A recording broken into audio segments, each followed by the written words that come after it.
teman-teman semua. Ya. Di sini kami dari kelompok 7 mengucapkan terima kasih kepada Ibu dosen pengampu Dr. Zuraida Lubis dan Medekons yang sudah memberikan kami kesempatan untuk melakukan pemaparan materi kami pada siang hari ini. Kami juga berterima kasih kepada teman-teman yang sudah datang pada siang hari ini. Baiklah, di sini topik materi kami adalah manajemen hubungan masyarakat atau humas, yang dimana materi pertama akan saya silakan kepada Dika. Baik, terima kasih. Di sini saya akan membahas definisi humas dan manajemen humas. Nah, jadi hubungan masyarakat atau humas merupakan salah satu fungsi manajemen yang berperan penting dalam menjembatani komunikasi antara organisasi dengan publiknya. Nah, humas adalah proses komunikasi dua arah yang melibatkan interaksi timbal balik antara organisasi dan masyarakat. Nah, jadi humas dapat diartikan sebagai manajemen strategis yang berfokus pada membangun, memelihara, memperkuat hubungan harmonis dengan publik internal maupun eksternal melalui komunikasi yang efektif, rencana dan bisnis gabungan. Nah, artinya humas menjadi sarana organisasi yang mampu menjalin pengertian bersama, memperoleh dukungan serta opini publik yang positif. Nah, sedangkan manajemen humas dapat dipahami sebagai serangkaian kegiatan yang meliputi penelitian, perencanaan, pelaksanaan, evaluasi, dan aktivitas komunikasi organisasi. Nah, jadi ini bertujuan, manajemen humas ini bertujuan agar masyarakat ataupun organisasi dapat memahami visi, misi, kebijakan dan program organisasi. Nah, jadi melalui proses ini humas tidak hanya menjalankan peran teknis seperti publikasi dan penyebaran informasi, tapi juga merancang strategi komunikasi yang mampu mengarahkan opini publik dengan tujuan organisasi. Nah, adapun tujuan manajemen humas adalah untuk membangun dan memelihara hubungan harmonis antara organisasi dengan publiknya, baik internal maupun eksternal. Menurut data 2018 dan Nasution 2023, tujuan manajemen humas mencakup beberapa aspek penting. Nah, yang pertama, menciptakan pemahaman publik. Nah, jadi ini bertujuan yang seperti saya jelaskan tadi, tujuannya untuk memahami visi misi, kebijakan dan program organisasi. Nah, contohnya seperti lembaga pendidikan yang mengeluarkan program baru yaitu kurikulum baru, itu harus menginformasikan secara jelas kepada guru, siswa, orang tua dengan melalui sosialisasi ataupun media aplikasi. Nah, jadi tujuannya ini agar tidak terjadinya kesalahpahaman. Nah, yang kedua, meningkatkan citra positif organisasi. Nah, jadi melalui pengelolaan humas yang baik, citra positif dapat dibangun dengan menampilkan aspirasi, profesionalisasi, dan kepedulian sosial. Nah, contohnya perusahaan yang aktif melaksanakan program corporate social responsibility seperti penanam pohon, beasiswa, dan bantuan bencana alam akan dipandang baik oleh masyarakat. Nah, yang ketiga, menjalin hubungan harmonis dengan publik internal dan eksternal. Nah, jadi hubungan harmonis internal dapat dibangun melalui komunikasi dua arah, terus forum diskusi, pelatihan, dan pemberian penghargaan. Nah, jadi sementara itu hubungan eksternal ini dibangun dengan pemerintah, media massa, mitra kerja, dan masyarakat luas. Nah, misalnya universitas yang rutin melaksanakan bersama dengan perusahaan ataupun pemerintah daerah, itu akan memperoleh reputasi sebagai lembaga yang adaptif dan berdaya guna. Nah, yang keempat, memfasilitasi partisipasi publik. Nah, jadi setiap organisasi ini kan berpotensi menghadapi krisis, baik itu yang internal maupun eksternal. Nah, seperti yang sudah kita bahas tadi, bahwa manajemen humas ini untuk memastikan organisasi ini siap menghadapi krisis dengan strategi komunikasi yang tepat. Nah, misalnya ketika terjadi kecelakaan kerja di sebuah pabrik, nah jadi manajemen humas ini berperan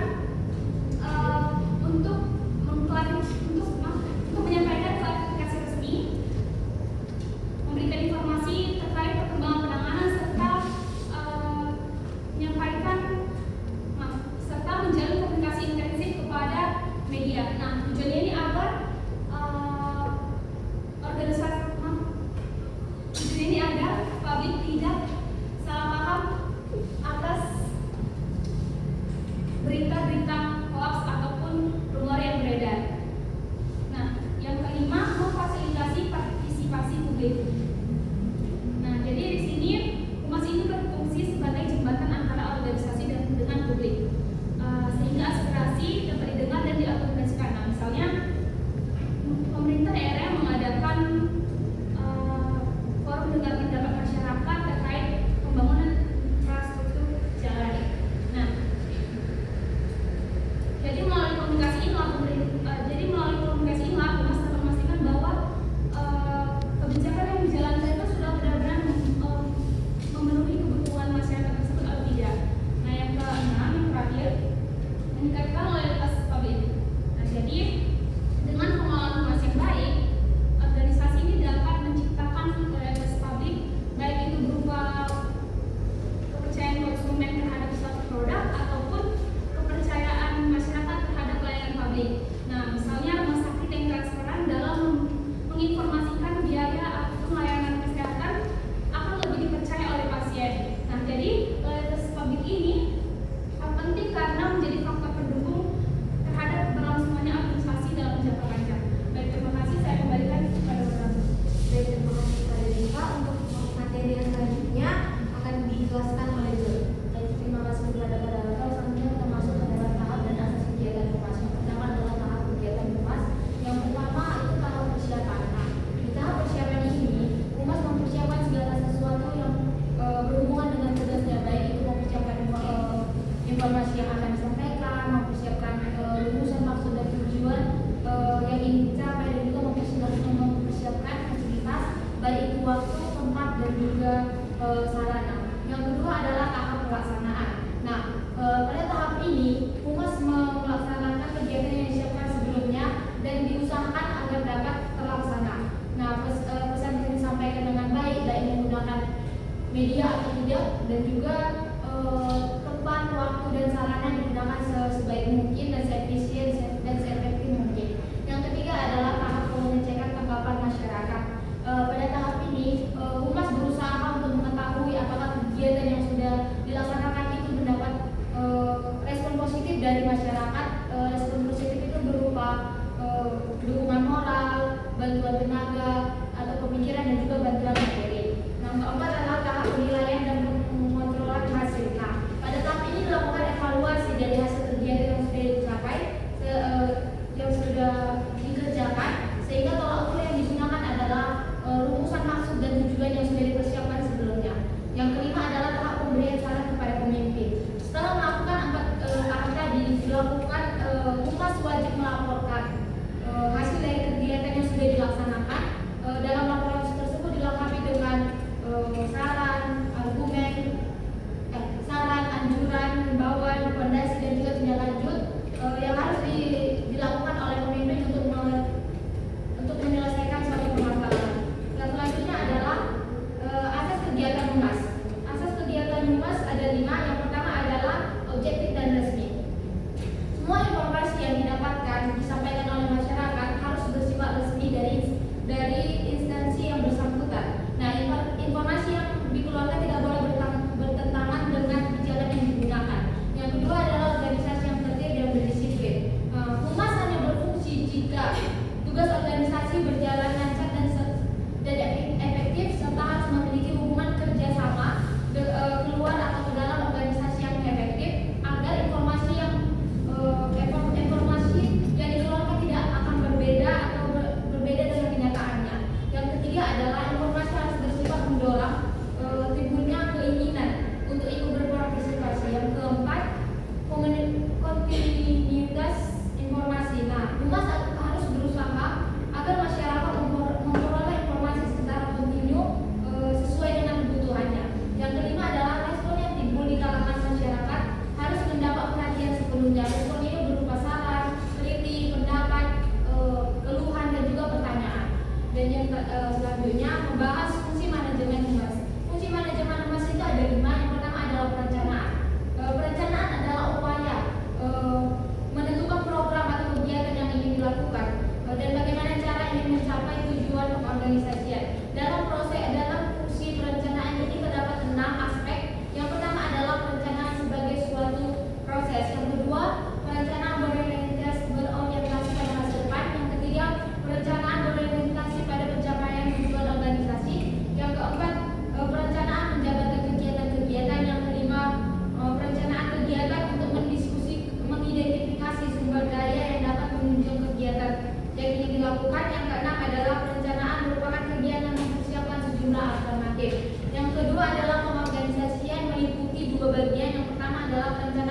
jawab dan kewenangan setiap jabatan individual. Yang kedua adalah penetapan jabatan-jabatan dikelompokkan dalam bagian-bagian tertentu.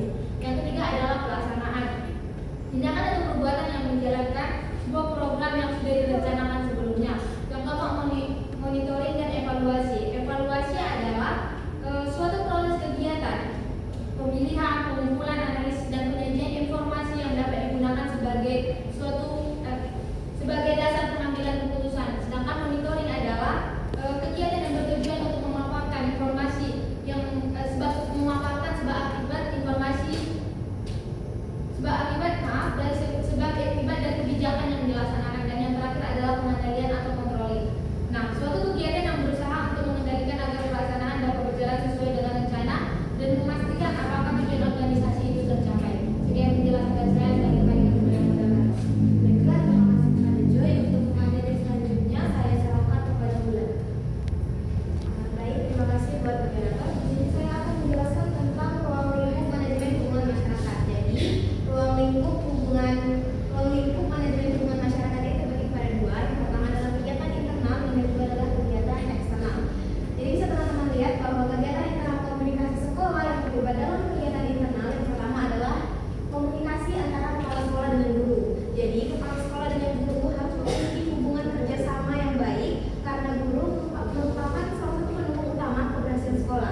informasi libur sekolah, jadwal ujian, ataupun perubahan peraturan. Yang kedua adalah penggunaan papan pengumuman di sekolah, dan dari papan pengumuman di sekolah ini juga berisi informasi-informasi penting agar warga sekolah dapat membaca informasi apa yang terupdate atau terbaru. Yang ketiga adalah penyelenggaraan majalah dinding. Jadi majalah dinding ini biasanya dikelola oleh POSIM yang dibuat semenarik mungkin agar warga sekolah juga tertarik untuk membacanya. Tetapi bukan hanya sekedar tempat untuk majalah untuk dilihat karena cantik, tapi juga informasi-informasi di dalamnya. Selanjutnya ada menerbitkan buletin sekolah untuk dibagi keluarganya. Yang kelima adalah pemasanan iklan ataupun pemberitahuan khusus melalui media massa. Mungkin kalau dulu kita menggunakan koran, tapi sekarang kita sudah bisa menggunakan brosur seperti pendaftaran mahasiswa baru atau mahasiswa baru.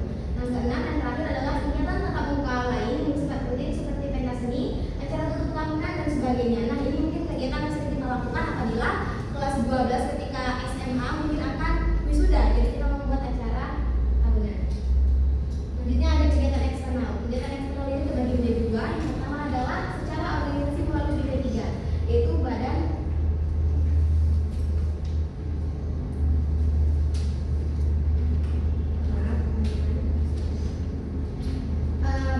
Pembantu Penyelenggara Pendidikan. Misalnya nih ada orang tua siswa yang bekerja di bidang kesehatan. Mungkin orang tua tersebut dapat membantu sekolah dalam membantu siswa untuk mengecek kesehatan, bagaimana kesehatan siswa yang bersekolah itu. Terus misalnya ada orang tua siswa yang merupakan pemilik perusahaan ataupun orang-orang yang kaya juga bisa menyumbangkan secara sukarela dana untuk sekolah tersebut agar sekolah tersebut dapat membangun gedung-gedung baru ataupun fasilitas yang kurang. Selain itu, yang ketiga adalah tokoh pendidikan, yang dimana mereka ikut mendukung peningkatan mutu pendidikan di sekolah. Yang kedua adalah secara individual. Mungkin ini dapat dilakukan ketika orang tua siswa datang ke sekolah untuk menjumpai guru mata pelajaran, guru BK ataupun guru wali kelas untuk membicarakan tentang perilaku si anak, apakah perilakunya baik atau tidak. Mungkin ini yang dapat saya sampaikan. Saya kembalikan pada Mbak. Terima kasih kepada Mbak, dan untuk materi yang terakhir yaitu sarana humas akan dijelaskan oleh saya sendiri.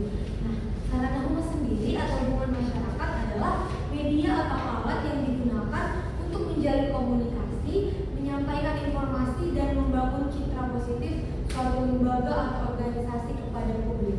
Secara umum, sarana humas dapat diklasifikasikan menjadi beberapa jenis, yaitu yang pertama media cetak. Media cetak ini mempunyai fungsi sebagai media yang menyampaikan informasi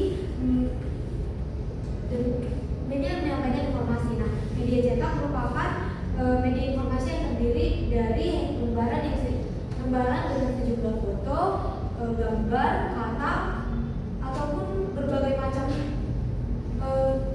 media cetak seperti koran. Contohnya seperti koran yang dicetak dengan warna ataupun tidak berwarna. Lalu media cetak ini memiliki fungsi untuk menyampaikan informasi dan hiburan. Yang kedua yaitu ada media elektronik. Media elektronik ini mencakup radio dan televisi. Nah, radio dan televisi ini dapat menjangkau informasi lebih luas lagi di masyarakat.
dua cara. Memang kegiatan internal bisa dilakukan dengan dua cara, yaitu yang pertama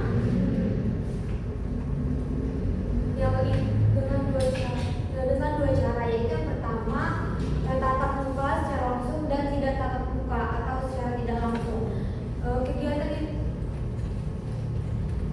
Kegiatan yang secara tidak langsung ini seperti edaran sekolah, mading, surat atau surat sebagai penyampaian informasi di sekitar sekolah, dan secara langsung itu seperti rekreasi, studi tour, tari wisata, bahkan upacara bendera dan rapat dewan guru.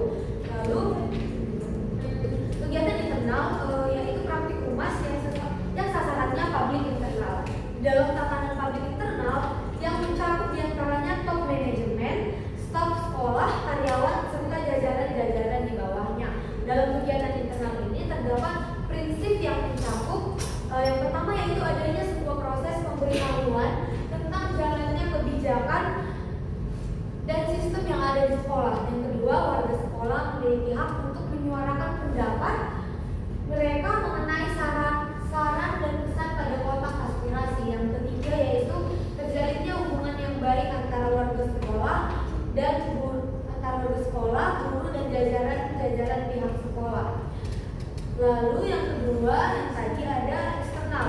Nah, kegiatan eksternal ini biasanya dilakukan dengan kunjungan ke rumah orang tua murid. Lalu yang kedua, rapat pertemuan dengan orang tua di sekolah dan komite sekolah. Itu biasanya dilakukan dengan kegiatan eksternal secara langsung. Nah, jika kegiatan secara tidak langsung yaitu ada menggunakan handphone atau Android, lalu menggunakan laptop ataupun media sosial dengan menggunakan rapat daring. Baiklah, sekian pemaparan materi dari saya dan sekian pemaparan materi dari kelompok kami.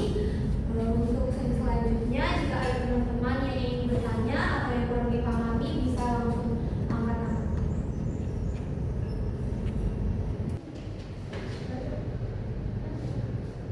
Baiklah, kepada Desi saya persilahkan.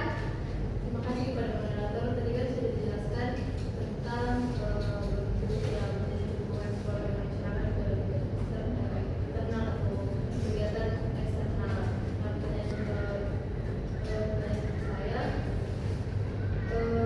bagaimana jika masyarakat itu justru skeptis ataupun tidak percaya pada sekolah karena mungkin ada pengalaman buruk sebelumnya? Apakah informasi itu bisa memperbaikinya hanya dengan komunikasi atau kegiatan lainnya? Baik, terima kasih kepada Desi. Apakah teman-teman yang lain ada yang ingin bertanya? Kepada Neza saya persilahkan. Terima kasih kepada moderator. Misalnya terdapat suatu sekolah yang sedang menghadapi misalnya kayak adanya pembunuhan ataupun pelecehan seksual yang dilakukan oleh guru itu. Apakah humas juga terlibat untuk melindungi reputasi sekolah? Kalau iya, bagaimana humas dapat menyeimbangkan kebutuhan untuk melindungi reputasi sekolah dengan tanggung jawab untuk bersikap akuntabel dan juga jujur?